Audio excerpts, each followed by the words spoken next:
Hi, this is Scott Garibay, and today we're going to talk about Strixhaven and why this setting is so incredibly important for the Dungeons and Dragons, overall. So let's talk about this. So I know I've been talking a lot about Strixhaven, and I kind of really appreciate your patience. I am absolutely fascinated by this Strixhaven announcement. This is huge for Dungeons and Dragons. I cannot tell you how massive this is going to be for Dungeons and Dragons.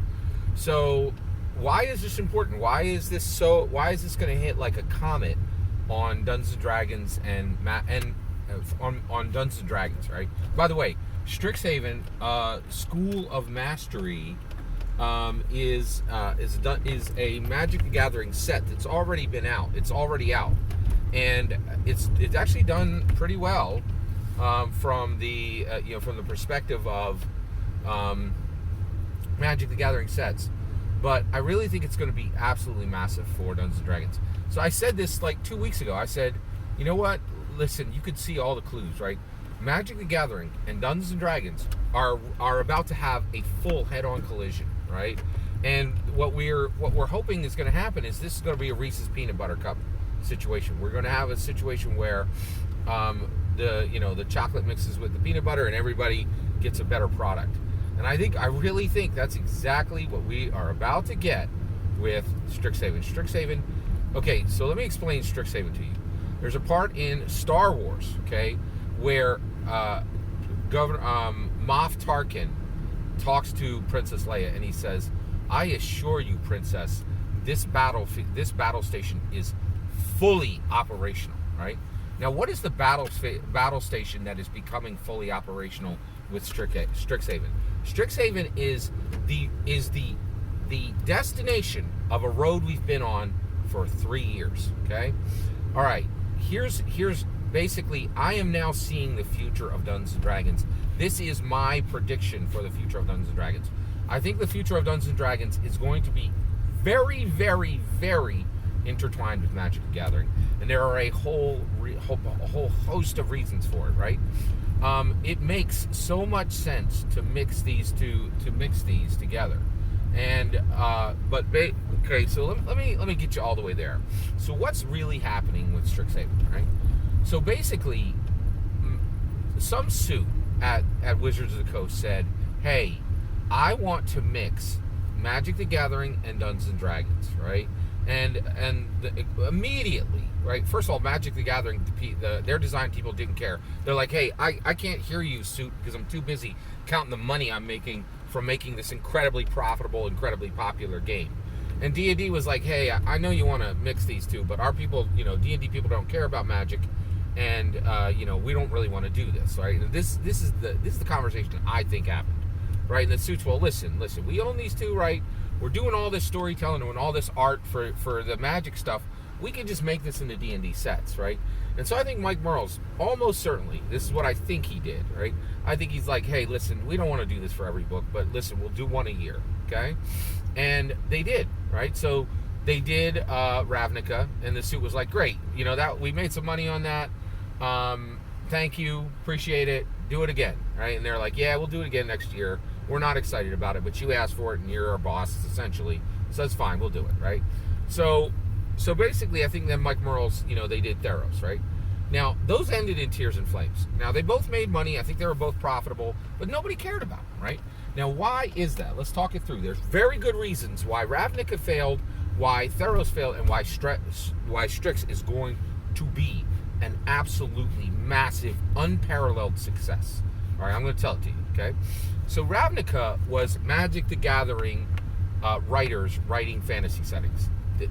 First of all, Dungeons and Dragons writers can't write good fantasy settings. They've never been able to do it. They've never been, and you know what? There's a good reason they've never been able to do it. Because frankly, you're trying to beat J.R.R. Tolkien. And guess what? No one has been able to in 80 years, right?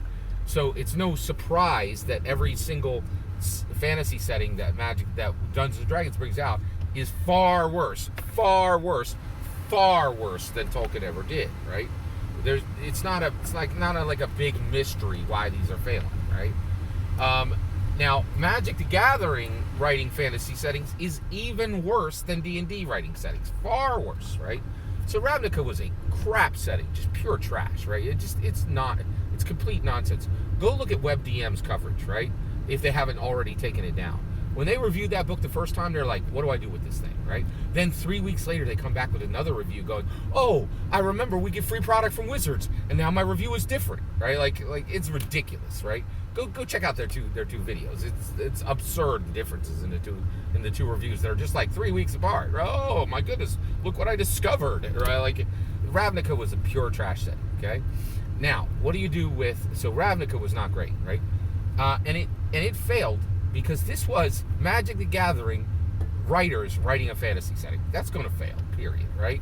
Now, next, Theros is very interesting. That is not Magic the Gathering writers writing a fantasy setting. That is Magic the Gathering writers realizing they can't write for crap and just copying Greek mythology, right? That was pretty decent because Greek mythology is a thing, right? It's good, solid literature, right? So that moved the ball forward. Now, Theros did not do well, right? There's not a lot of D&D players going, oh, I love Theros so much, right? Nobody wanted it, right? And the reason why is there is absolutely no, right? There is no gap. There is no missing role-playing game for running Greek mythology. We already have it, right? It's in deities and demigods. We've had the Greek gods in D&D for literally 5 versions. Like, we have like 3 different deities and demigods book that will fully stat every Greek god. We don't need it. There were even Greek gods right in the 5th edition handbook, the player's handbook, right? So there's just no need for Theros, right? So Theros didn't do great, and it didn't hit well with the D&D crowd because there was no need for it, right? Why is Strixhaven going to massively catapult forward and be successful where the other ones aren't? Here you go. 2 reasons. 1, they are giving us Hogwarts in D&D, right? There is a huge desire. There is a gap that needs to be filled. There is a lacuna that needs to be filled. There is a void that needs to be filled because everybody has wanted Hogwarts, the role-playing game, for 20 years, right? So when Strixhaven comes and does it, they are not, this is Magic the Gathering authors giving you the most brilliant setting ever created in fantasy since Lord of the Rings, right? So D&D 1E, 2E, 3E, 4E, 5E all use Forgotten Realms, which is a poor man's copy of Middle-earth, okay?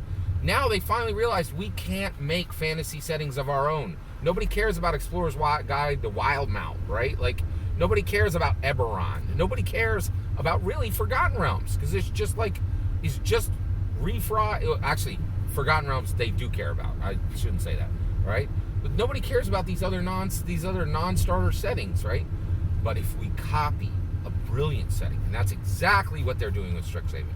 Strixhaven is the best fantasy written since Tolkien. The only person who surpassed Tolkien is J.R.R. Tolkien. The only person who surpassed J.R.R. Tolkien is J.K. Rowling. She is the only person to do it, right? And Strixhaven will deliver Hogwarts in Dungeons & Dragons. And you need to understand the importance of this because it is massively important. Check this out, right? This will fill the void, right? And not only is it going to fill the void, but no one even needs to feel guilty about filling the void. J.K. Rowling, without a doubt, said no to no less than a dozen requests to turn her book into a top-tier fantasy tabletop role-playing game, right? The likes of which we saw with Fantasy Flight Games and with Star Wars. It got top billing. It was top-shelf RPG content. And J.K. Rowling could have had that any time she wanted before the last 3 or 4 years. Actually, before the last 5 years. Now, J.K. Rowling is fully untouchable because of woke reasons, right? And she couldn't even deliver a table. Nobody would want the... Actually, there's a good chance no company would even touch the game because they could become pariahs immediately. So this is an incredibly safe way to deliver something, to do the second great copy. That's what Dungeons & Dragons is going to do. They're going to do the second great copy. The first great copy was done. The first great copy was done with Lord of the Rings. The second great copy will be done with Hogwarts. This thing is going to hit like a comet, and it is going to change the face of Dungeons & Dragons for the next 15 years. That's my opinion about Strixhaven. What do you think? Let me know in the comments below. Please consider liking and subscribing, and have a wonderful millennium.